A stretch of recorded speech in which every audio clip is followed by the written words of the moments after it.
Undang-undang Omnibus Law yang kemarin itu jahat. Apakah ini ada skandal ya antara Jokowi dengan pengembang-pengembang, ya khususnya pengembang PIK dan Sinarmas? Tidak mungkin Jokowi jadi presiden kalau tidak ada pengembang. Saya yakin Pak Prabowo itu paham bagaimana sebenarnya mengerem ya ketimpangan kepemilikan lahan di Indonesia ini. Terus saya bilang, lu tahu nggak? Gue bilang, petani itu punya tanah cuma 0,2 hektar. Lu tanah nggak dipakai, lu nggak kembali nama negara. Tapi Prabowo berkali-kali mengatakan, saya ikhlas menyerahkan ini kepada negara. Kalau diminta oleh negara. Tambang-tambang hanya boleh dikasih kepada koperasi-koperasi, bukan Muhammadiyah, bukan NU ya, tapi koperasi karena itu unit kerja, unit produksi. Saya membayangkan kementerian ke depan itu digabung ya antara Menteri Desa dan Transmigrasi dan BPN itu digabung dalam Kementerian Reformasi Agraria. Nah, jangan nanti kejebak uang 500 triliun untuk makan siang gratis digelontorkan, itu hanya konsumsi sesaat, tapi petani nggak dibenahi.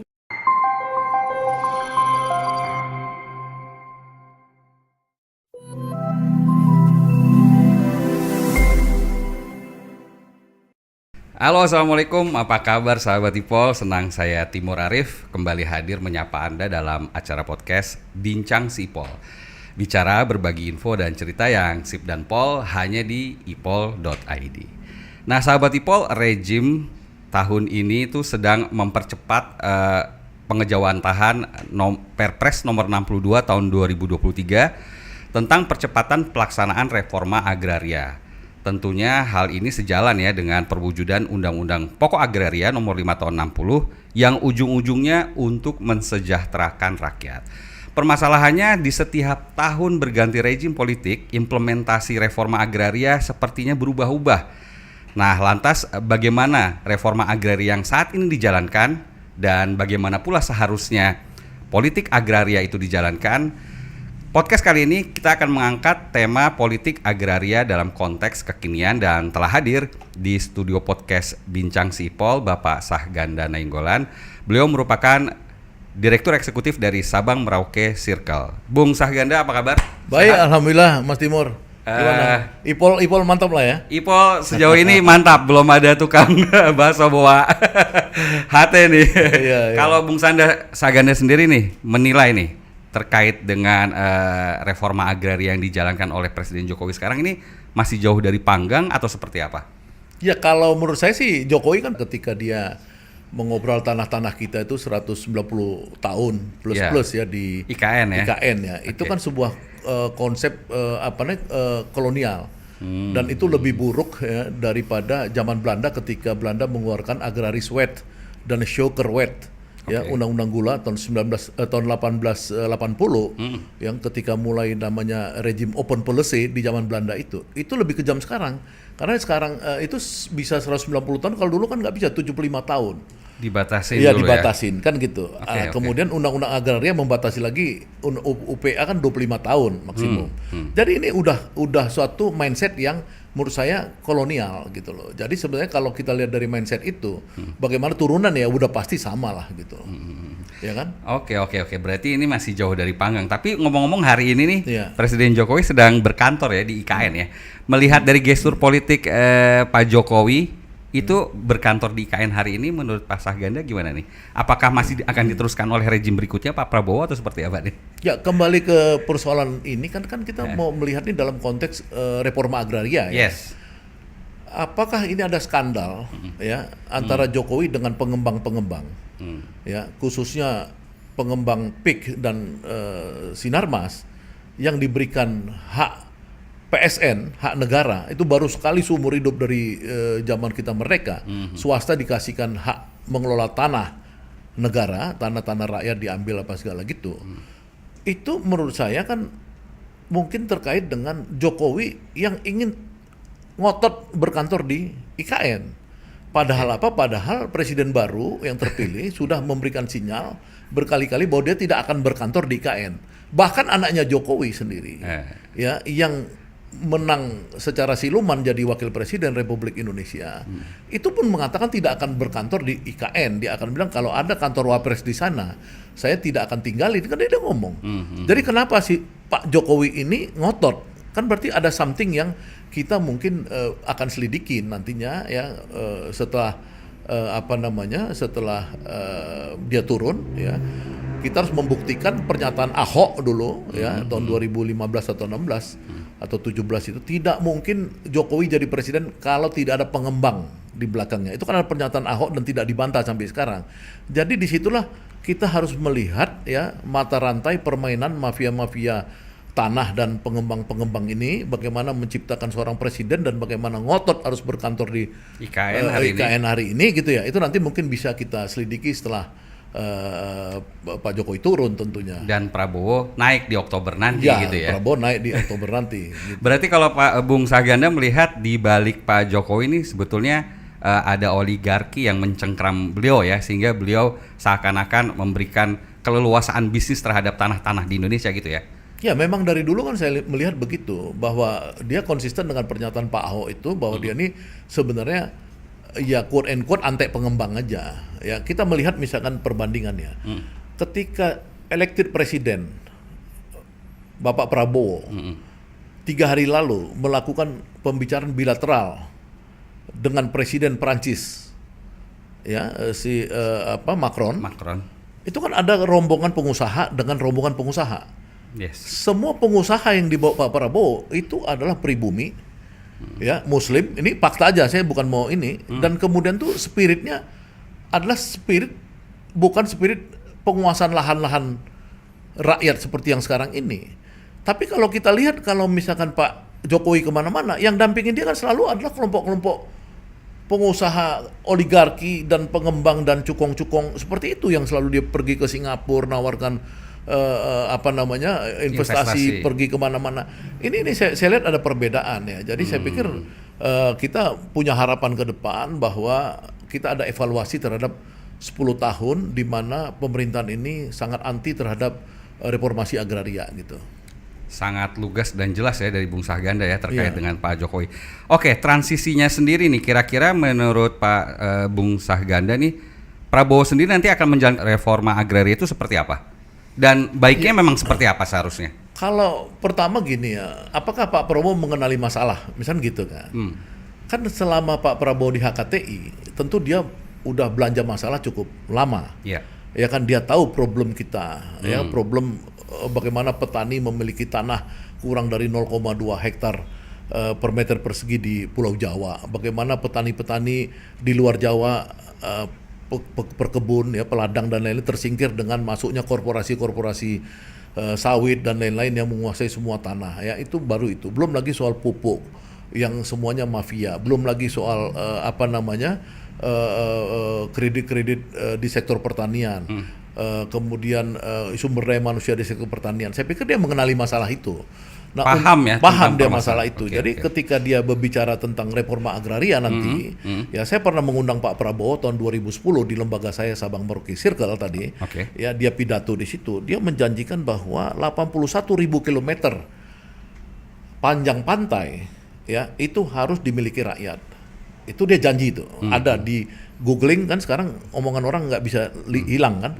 Jadi janji itu kalau dia tepati. Yang kedua dia akan dia pernah mengatakan di forum saya itu bahwa 50% tanah-tanah yang dikelola oleh konglo-konglo ini terlantar. Tidur ya. Lahan tidur. Ya, saya pernah ditawari sebuah perusahaan konglomerat ya untuk mengelola yayasan mereka. Saya tanya, yayasan kamu ada berapa tanahnya? 300-400 ribu hektar kan, dia bilang. Lu mau nggak jadi ketua yayasannya? Gue bilang mau diapain tuh tanah? Ya tanah kita mau tanam labi-labi. Labi-labi itu kayak kura-kura kecil. Lu uangnya dari mana? Saya bilang dari Departemen Kehutanan. Dia bilang ntar buat ambil karena di kehutanan itu ada uang untuk konservasi atau apa gitu, anggaran konservasi. Terus saya bilang, lu tahu nggak? Gue bilang, petani itu punya tanah cuma 0,2 hektar. Lu tanah nggak dipakai, lu nggak kembali nama negara. Saya bilang, iya kan? Nah itu terjadi di Indonesia, tanah-tanah ini. Ya. Nah pada satu saat saya bicara dengan teman yang kebetulan dia itu teman minum kopinya konglomerat tanah yang tadi saya cerita itu. Dia cerita kan, ini teman gua minum kopi, ya kan, dia kan bekas orang LSM, bekas direktur Walhi. Teman saya ini jadi direktur CSR-nya di sana. Tadinya direktur Walhi, senior saya di ITB. Dia bilang kan, gua udah ngomong sama owner, pikiran lu bagus dan dia mau jalankan. Bagaimana ini memperkecil jumlah tanah yang dia miliki, diserahkan kembali kepada petani. Jadi inti plasma dijadikan kembali. Problem pokoknya ini tanah-tanah semua udah diagunkan di bank. Nah, waktu itu dia bilang sebenarnya ini mau dikonsultasikan dengan ketua OJK waktu itu. Bagaimana tanah dikembaliin, masing-masing petani punya 5 hektar, kemudian kreditnya dipindahkan. Nah, problemnya kan nggak mungkin tanah aja, tapi kreditnya dibebankan kepada pengusaha ini, dia nggak mau kan. Oke lah, kita kembalikan tanah-tanah misalkan 5 hektar tanah kebun sawit misalkan, diberikan kemudian beban utangnya itu, asal dihitung dong cash flow-nya, jangan petaninya nombok kan gitu. Nah, itu cara yang bagus, tapi memang waktu itu ketua OJK-nya tiba-tiba berhenti dijadikan duta besar, nggak selesai. Nah, maksud saya pola-pola ini sebenarnya saya yakin Pak Prabowo itu paham bagaimana sebenarnya mengerem ya ketimpangan kepemilikan lahan di Indonesia ini. Ya, ini yang paling penting dan saya yakin Pak Prabowo bisa tahu itu. Oke, Bung, tadi kalau sudah membicarakan tentang redistribusi tanah tuh sepertinya Prabowo juga bagus ya melihat ke depannya gitu. Namun kalau dikaitkan dengan janji Prabowo yang ingin menumbuhkan perekonomian 8%, apakah ini sejalan nih politik agraria Pak Prabowo dengan keinginannya menumbuhkan ekonomi 8%? Ya, saya pikir Prabowo ini kan sophisticated ya pikiran dia ketika dia mengatakan ke publik berkali-kali bahwa dia itu yakin pertumbuhan ekonomi dalam kepemimpinannya akan mencapai 8%. Ya. Dan dia bertaruh dengan menteri tetangga, bertaruh makan malam, ya siapa mentraktir siapa. Nah, kita lihat bahwa selama pemerintahan Jokowi ini rata-rata perekonomian kita kan tumbuh di bawah 5%. Ya kan, kita kecualikan misalkan COVID 2 tahun, tetap aja dia cuma sekitar 5%. Nah, bagaimana Prabowo itu bisa mencapai 8% kan ini? Nah, itu kan ada teorinya, teori strukturalis dan teori Keynesian namanya di dalam dunia pembangunan, ya pembangunan ekonomi. Nah, kalau misalkan kita masuk ke pikiran Prabowo, ya dengan makan siang gratis atau makan bergizi gratis dengan angka yang fantastik, maka itu kalau Prabowo ya mengkaitkan dengan redistribusi aset dan lahan, jadi bukan hanya lahan dan aset juga ya, karena lahan ini kan istilah zaman Pak Harto, Pak Bung Karno, reforma agraria ini kan produk 1960 di mana memang yang disebut aset itu kan cuma lahan, tanah. Iya kan? Nah, sekarang kan aset itu macam-macam, gedung, tanah, gedung, teknologi apa segala. Ini memang membutuhkan ya itu penyebaran. Ya, jadi kalau Pak Prabowo mau menyebarkan uang 450 triliun ke desa-desa dalam pengertian bukan dana desanya Jokowi, tapi ini langsung ke rakyat dengan makan siang gratis atau makan bergizi gratis, itu kemudian diikuti dengan reforma agraria di mana petani-petani dihidupkan sebagai supplier untuk kebutuhan pangan tersebut, ya baik konsumsi berasnya, konsumsi daging, konsumsi sayur mayur apa segala, itu memang akan fantastik. Jadi 8%-nya itu adalah pembangunan yang inklusif namanya. Jadi tumbuh tinggi tapi yang merata. Gitu ya? Merata. Itulah disebut sebagai growth through equity. Kalau growth dan equity itu di zaman awal-awal tahun 70-an. Kemudian berubah sedikit di 90-an tuh growth with equity. Sekarang harus growth through equity. Ya artinya itu betul-betul pertumbuhan ekonomi bangsa ini hasil kerja keras dan keringat seluruh bangsa Indonesia. Totalitas. Ya kalau memang ini terjadi di era Prabowo, minimal trennya ke arah sana, ya kita akan sangat mengapresiasi ya. Jadi beliau ini pernah di HKTI ya, kemudian mengetahui persoalan perekonomian agraria kita dan lain, itu ada kesempatan besar saya pikir. Itu untuk Bung Timur, iya. Oke. Jadi artinya Pak Prabowo, kita ke depan harapan kita semua ya, beliau bisa meredistribusikan segala aset tadi sehingga daya beli masyarakat juga meningkat, pertumbuhan produktivitasnya meningkat juga. Jadi teori Keynesian misalkan, Ya. ketika Roosevelt tahun 1928 ya di Amerika terjadi krisis ekonomi dunia, ya dia dedikasi untuk masuk ke pemikirannya Keynesian. Uang digelontorkan habis-habisan, ya kan, uang gelontorkan habis-habisan, kemudian tumbuhlah daya beli masyarakat. Tapi itu kan dalam teori ekonomi pembangunan itu harus sebentar, harus langsung diterjemahkan dari konsumsi ke produksi, ya kan. Nah jangan nanti kejebak uang 500 triliun untuk makan siang gratis digelontorkan, itu hanya konsumsi, sesaat, tapi petani nggak dibenahi. Ya misalkan bagaimana petani itu bisa mencintai desanya? Ini kan pertanyaan besar. Kalau petani itu tidak mencintai desa-desa, maka sama aja bohong. Itu orang akan kembali lagi ke Jakarta, ke kota-kota besar, ditinggalin. Jadi artinya itu yang saya sebut konsumsi tadi gitu. Oke. Artinya Bung juga sepakat ya membangun kota itu berasal dari desa gitu ya. Dan apakah program transmigrasi itu masih eksisten di hari ini nih? Ya maksudnya gini, kan problem pokok kita ini kan heavy development itu kan di Pulau Jawa dan Jakarta. Betul, terpusat di situ. Terpusat. Jokowi kan cerita aja mau bangun infrastruktur luar Jawa. Iya, itu dipertontonkan oleh buzzer-buzzernya Jokowi.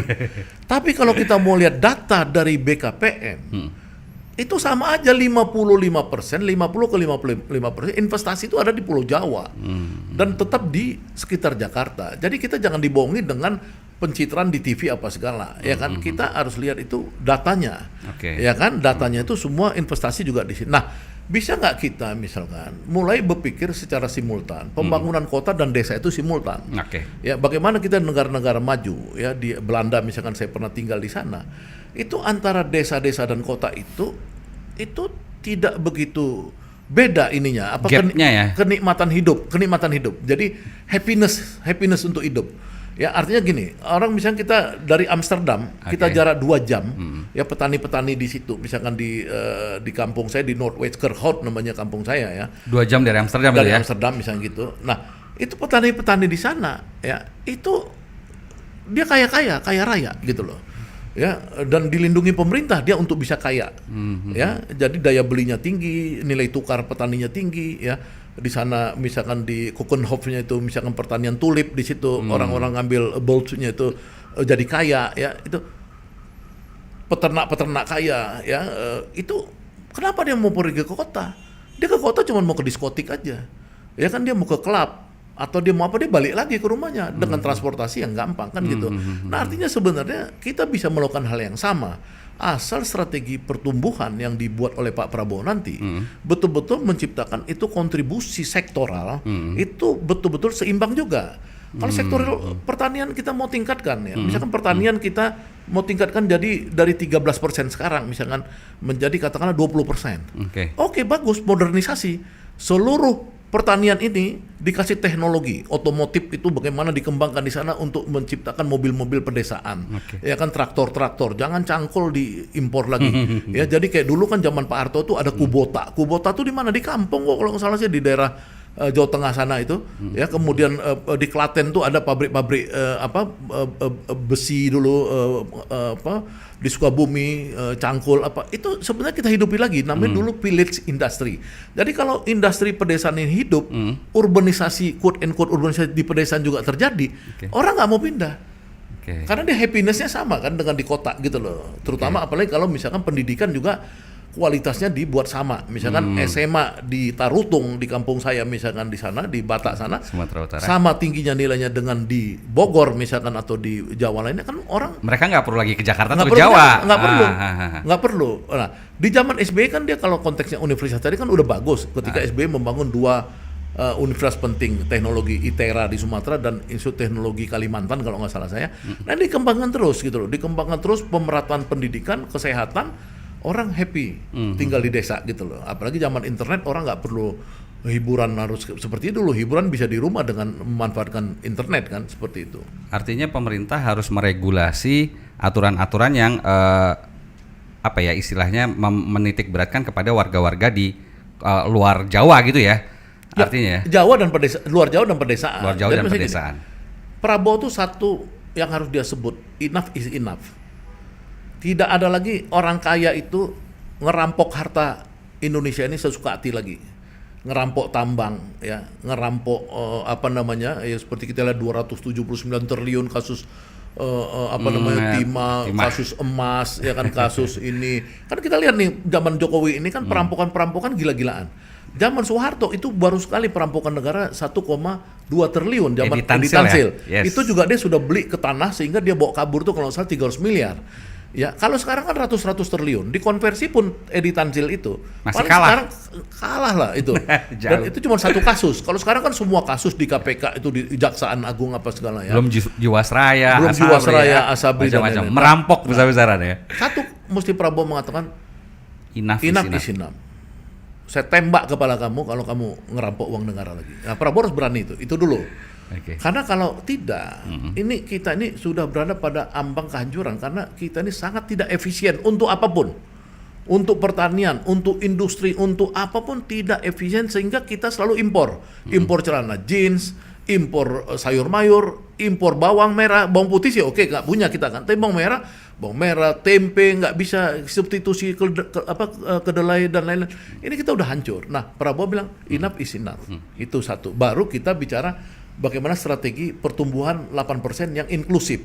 Ya kan, berarti desa ini manufaktur. Jadi kunci ya. Manufakturnya dihidupin lagi. Industrialisasi pedesaan dihidupin lagi. Oke. Itu yang harus dilakukan. Reforma agraria harus terjadi. Kalau orang di desa dia cuma jadi buruh tani, ngapain dia di desa?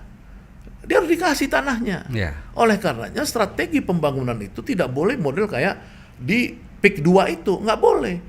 Harus diteliti ulang. Itu tanah itu bagusan mayoritasnya untuk properti atau untuk pertanian. Ini kan harus dievaluasi. Sama seperti Mekarta misalnya. Yeah. Itu kan dulu basisnya beras itu, Kerawang itu.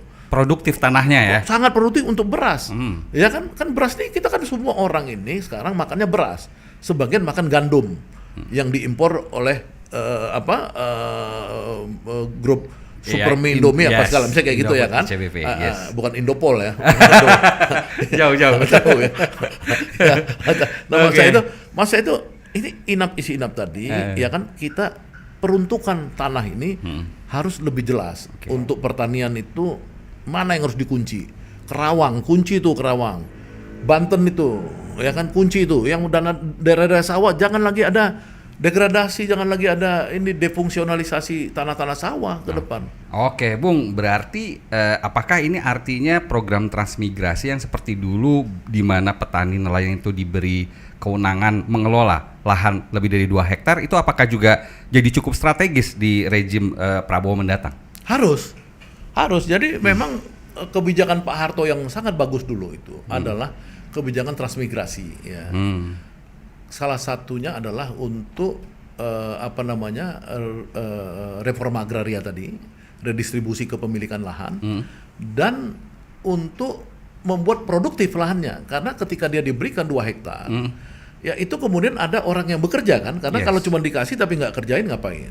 Ya contoh dulu saya punya supir, ya supir saya ini punya abang di Bengkulu dapat 2 hektar, dia transmigrasi, ya kemudian dia dikit-dikit akhirnya beli, akhirnya dia dapat 7 hektar. Dia baru pulang haji. Wah. Jadi orang transmigrasi itu bisa naik haji kalau dia dapat kesempatan dari negara dikasihkan hak. Gitu loh. Bukan yang sekarang cuma sedikit lahannya, girik gitu bukan ya? Oh, sekarang mati semua. Bahkan mati ya. Mati. Kalau penghasilan petani aja ya, kalau di Jawa ini rata-rata kalau Pak Bayu Krisnamurti saya baca itu kan di bawah 1 juta rupiah. Gila nggak tuh? Bagaimana orang mau bertahan hidup?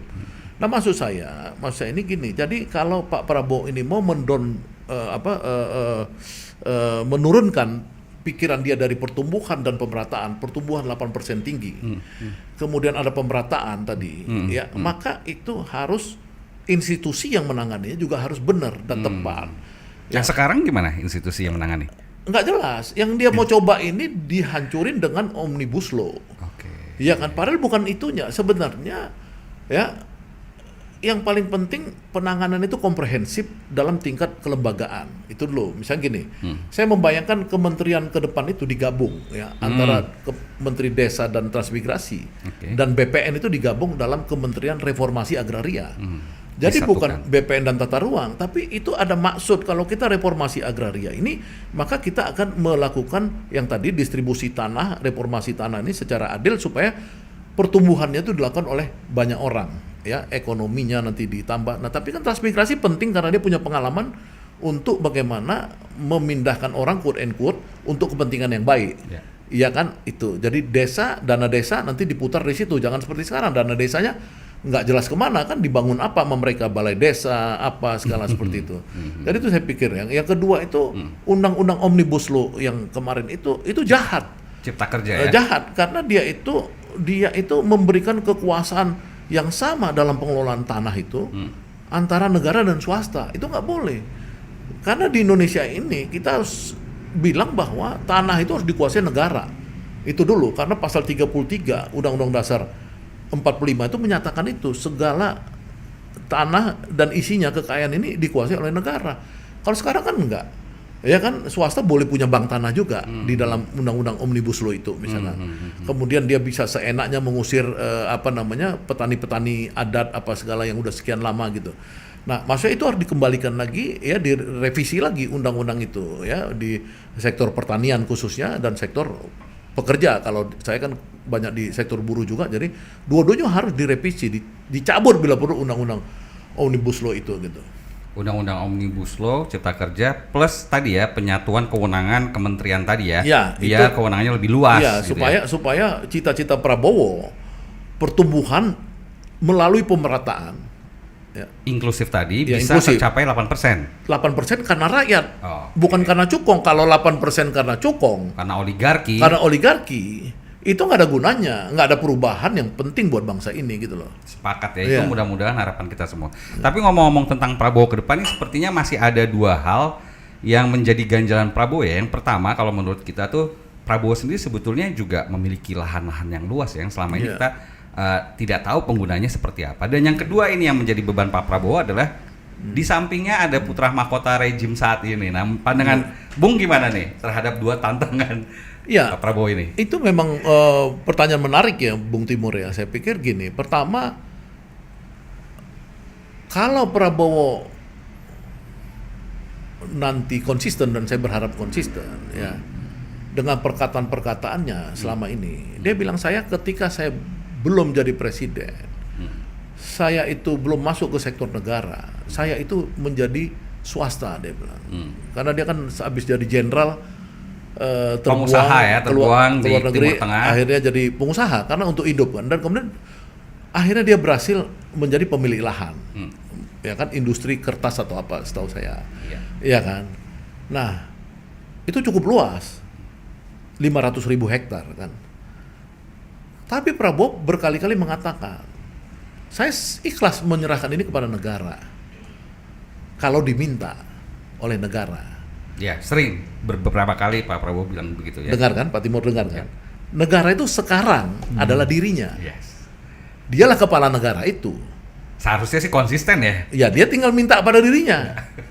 Pak Prabowo meminta kepada Presiden Republik Indonesia ke-8, ya kan, untuk Presiden Indonesia ke-8 menarik seluruh lahan-lahan Pak Prabowo menjadi lahan negara untuk diberikan kepada rakyat banyak. Nah, itu kan bagus tuh. Itu yang pertama ya, soal lahan. Saya pikir Pak Prabowo sih orangnya pasti dia orang agung lah, dia orang tulus ikhlas, saya yakin itu ya. Jadi buat saya itu isu-isu itu dia bisa selesaikan, ya kan, kalau itu didengar dia nih, insya Allah dia dengar nih kan. Oke. Nah, yang kedua soal nepotisme ya tadi ya. Yes. Nepotisme ini memang begini, kadang-kadang di dalam demokrasi ya, ketika orang berjuang, ya orang itu nggak ada yang mau bantu. Ya, pada saat Pak Prabowo oposisi sekian lama, yang bantu dia ya itulah. Ya kan, ada saudaranya, ada iparnya, ada adiknya, ada kadang-kadang teman satu kampungnya, apa segala macam gitu. Circle kecil lah ya. Circle kecil. Dan kemudian orang melihat bahwa seolah-olah dia ketika dia meletakkan seorang wamen ikut, saya nggak tahu persisnya apakah diminta Jokowi atau dia yang ini. Saya pikir orang langsung menilai dia KKN. Saya pikir sih belum lah ya. Ini kita lihatnya di 20 Oktober apakah pemilihan kabinet dan pimpinan pemerintahannya Prabowo ini berdasarkan KKN atau enggak baru kita bisa lihat nanti. Gitu. Ya. Tapi sinyalemen Prabowo ingin independen sih sudah terlihat ya, bagaimana beliau tidak ingin setuju saja berkantor di IKN, kemudian ada pembagian tugas antara Wapres dengan Presiden, itu sepertinya sinyalemen dia ingin mandiri. Menurut Bung gimana? Ya bukan sinyalemen itu kan sekarang. Oke. Tapi kan kalau kita bisa melihat fundamennya kan pasti beda. Iya kan? Kalau Prabowo baca buku Gospel, buat buku Indonesia Paradox. Yes. Ya kan? Kalau yang satu baca buku Shinchan. Iya kan? Punya anak jadi wali kota main Tamiya itu. Oke. Iya kan? Nggak berkelas. Itu jadi artinya udah pasti mereka akan berpisah, itu keniscayaan. Saya sih bukan itu, cuma keniscayaan aja. Jadi kalau orang lihat sinyalemen yang memberitahu pada publik melalui iparnya dia tidak akan merasa IKN itu sebuah yang urgent, itu keniscayaan menurut saya. Oke. Iya. Wah, ini banyak sekali nih kita dapat wawasannya sahabat Ipol ya. Semoga harapan kita semua rejim ke depan juga bisa mensejahterakan lagi masyarakat. Amin. Closing statement untuk rejim mendatang dan rejim saat ini gimana, Bob? Ya, jadi saya perlu memberikan garis menggaris bawahi lah ya. Bawahi ya dari percakapan kita tadi bahwa kita harus mendukung ya Prabowo ini untuk banyak hal ya. Terutama reforma agraria ini ya, konteks kita pada hari ini, karena Prabowo pasti akan masuk ke pertumbuhan tinggi dan inklusif. Ya, sehingga dia perlu kerja keras dan kerja cepat. Kerja keras dan kerja cepat itu kalau ada time horizon, Soeharto itu misalkan 30 tahun, Prabowo ini 5 tahun plus 5 tahun, 10 tahun. Kalau dia umurnya dipanjangkan Allah. Ya kan nggak mungkin dia bisa lebih dari itu, karena kita udah batasi 10 tahun presidensial kita. Kalau dia bisa 10 tahun ya dan sehat, kita doakan sehat, itu dia harus berpikir bagaimana 10 tahun ini pertumbuhan 8% terkejar, rakyat semua dapat tanah, cukong-cukong dibatasin kepemilikan lahannya, ya kan, cukong-cukong tidak boleh lagi ambil tambang-tambang, ya, tambang-tambang hanya boleh dikasih kepada koperasi-koperasi, bukan Muhammadiyah, bukan NU ya, tapi koperasi karena itu unit kerja, unit produksi. Jadi rakyat sejahtera, punya tanah, bahagia, desa bahagia, semua kita bahagia. Itu harapan kita buat Prabowo ke depan. Oke, berarti Undang-Undang Cipta Kerja juga perlu direvisi nih ya? Harus. Baik, oke sahabat Ipol, demikian bincang kita kali ini. Semoga bermanfaat dan menambah wawasan. Jangan lupa untuk subscribe, like, share, dan komen YouTube si Ipol. Dan update selalu berita-berita terkini dengan follow akun media sosial ipol.id. Ingat pesan Bang Ipol, investasi materi memang penting, tapi investasi leher ke atas jauh lebih penting dan cerdas. Akhirnya saya Timur Arif dan Bung Sahganda Nainggolan pamit undur diri, salam sehat selalu dan wassalam. Terima kasih Bung. Terima kasih.